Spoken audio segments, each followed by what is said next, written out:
मैं बस एक अदृश्य बच्ची थी। केनी और उसके गिरोह का एकदम सही निशाना। उन्होंने मुझे लॉकर रूम में पीटा, मुझे वे चीज दी, यहाँ तक कि मुझ पर पेशाब भी किया। हर दिन मैं गायब हो जाना चाहती थी। एक दोपहर मैंने एक चाकू खरीदा। मुझे लगा कि मैं इस तरह अपना बचाव कर सकती हूँ।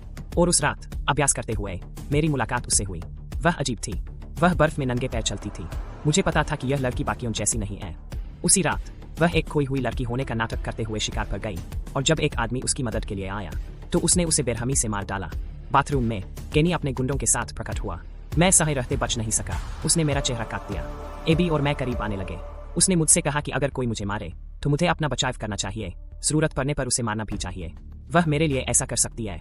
एक दोपहर मैं एबी के साथ डेट पर जाने के लिए कुछ पैसे लेकर गया, उसके लिए एक खिलौना और कुछ कैंडी खरीदने। वह उन्हें खाने के लिए तैयार हो गई, हालांकि उसके शरीर ने उनमें से ज्यादातर को अस्वीकार कर दिया और उसे उल्टी हो गई।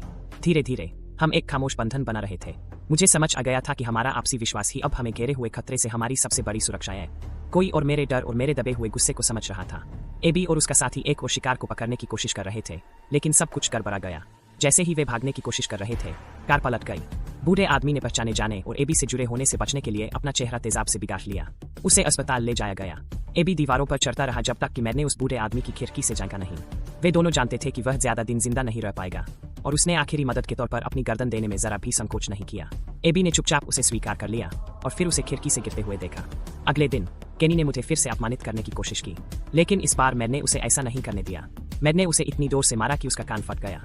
उसके तुरंत बाद उन्हें उस आदमी की लाश मिली जिसे एबी ने खाया था। पुलिस हमारे घर की ओर वापस आने लगी। एबी ने मुझे अपना सच बताया। वह 12 साल की थी, लेकिन बहुत समय हो गया था। वह एक पिशाच थी। वह बोया आदमी कभी उसका पिता नहीं था, बस कोई ऐसा व्यक्ति था जो उसके साथ रहा था।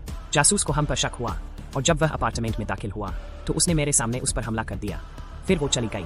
मुझे लगा कि अब अंत आ गया, जब तक कि बदमाशों ने मुझे पूल में डुबाने की कोशिश नहीं की। मैं मरने ही वाला था कि तभी एबी प्रकट हुई, और पल भर में वे दोनों पानी में पड़े थे। उस दिन मुझे एहसास हुआ कि हम दो खोई हुई आत्माएं थीं जिन्होंने एक दूसरे को पा लिया था। मैं घर से भाग गया, ट्रेन में एक ट्रंक के साथ, और उसके अंदर एबी थी। आखिरकार मैं अकेला नहीं था।